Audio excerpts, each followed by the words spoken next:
کیا آپ نے خلائی مخلوق کے بارے میں کبھی سنا ہے؟ اور کیا آپ خلائی مخلوق کی موجودگی پر یقین رکھتے ہیں؟ تو یہ ویڈیو آپ ہی کے لیے ہے۔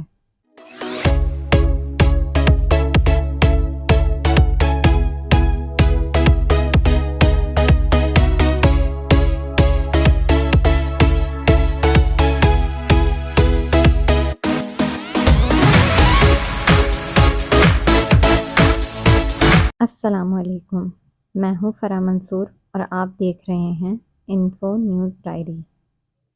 پہلے تو ہم یہ جان لیں کہ یو ایف او کیا ہے۔ یو ایف او نامعلوم اڑنے والی چیز ہے، کوئی بھی ایسا محسوس شدہ فضائی واقعہ ہے جس کی فوری طور پر شناخت یا وضاحت نہیں کی جا سکتی۔ تحقیقات کے بعد زیادہ تر اس کی شناخت معلوم اشیاء یا یو ایف او کے طور پر کی جاتی ہے۔ امریکہ میں یو ایف او پر تحقیقات کی طویل تاریخ ہے۔ امریکہ نے یو ایف او پہ کافی تحقیقات کی ہیں۔ امریکہ کا پہلا سرکاری تحقیقاتی پروجیکٹ بلو بک تھا، جو 1947 سے لے کے 1969 تک امریکی فضائیہ نے کی تھی۔ پروجیکٹ بلو بک نے 12,618 سے زیادہ یو ایف او رپورٹس کی انویسٹیگیشن کی، لیکن کوئی ثبوت نہیں مل سکا کیونکہ یو ایف او اصل میں ماورائے ارضی تھے، یعنی زمین سے بہت دور تھے۔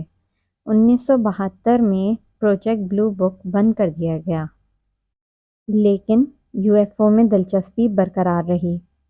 سن 1993 میں امریکی حکومت نے AATIP یعنی advance aerospace threat investigation programme بنایا، جسے یو ایف او کی تحقیقات کا کام سونپا گیا جو قومی سلامتی کے لیے خطرہ بن سکتے ہیں۔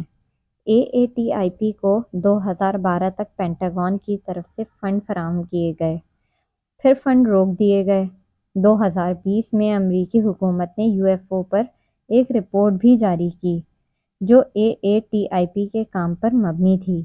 اس رپورٹ میں تسلیم کیا گیا کہ یو ایف او کے بہت سے آنکھوں دیکھے نظارے کیے گئے، لیکن قابل وضاحت نہیں تھے۔ اپنی زمین سے بہت فاصلے کی وجہ سے انہیں دیکھا نہیں جا سکا۔ امریکی حکومت اب بھی یو ایف او کی تحقیقات کر رہی ہے، اور وہ تحقیقات کیا ہے اس کی کوئی وضاحت نہیں ہے۔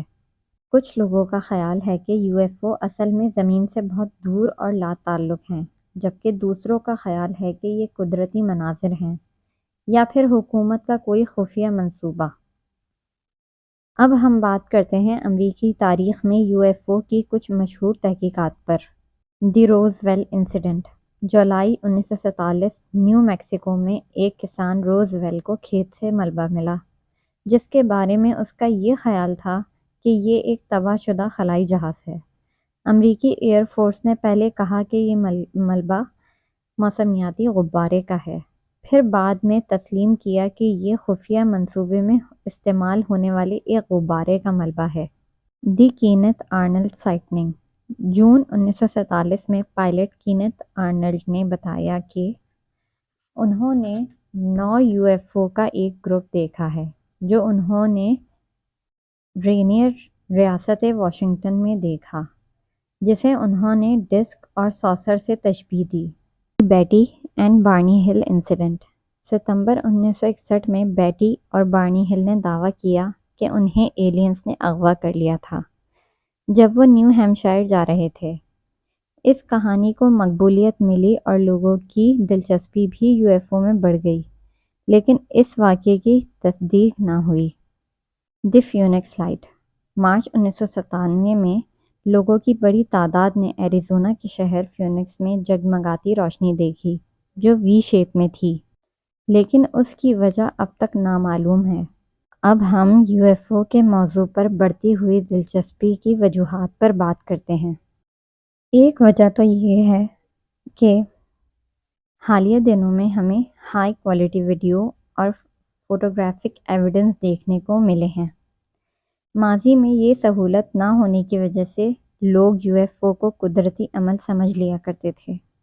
آج کے دور میں اسمارٹ فون اور ہائی ٹیک ڈیوائسز کی وجہ سے یو ایف او کو کیمرے کی آنکھ میں محفوظ کرنا آسان اور جھٹلانا مشکل ہو گیا ہے۔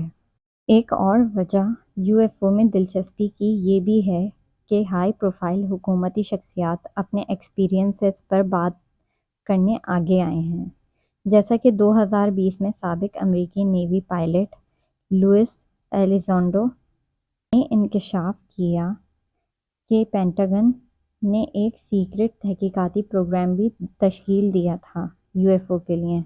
ایلیزونڈو اور دیگر شخصیات کے انکشافات نے اس موضوع کو مین اسٹریم میڈیا میں تقویت دی۔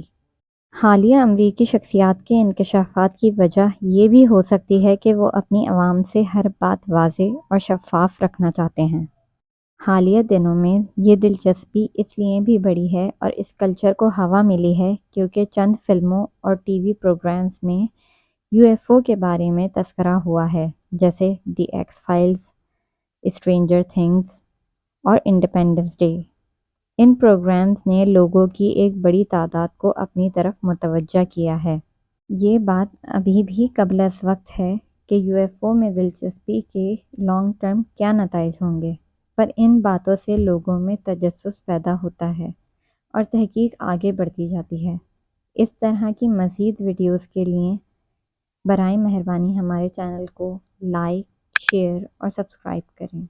شکریہ۔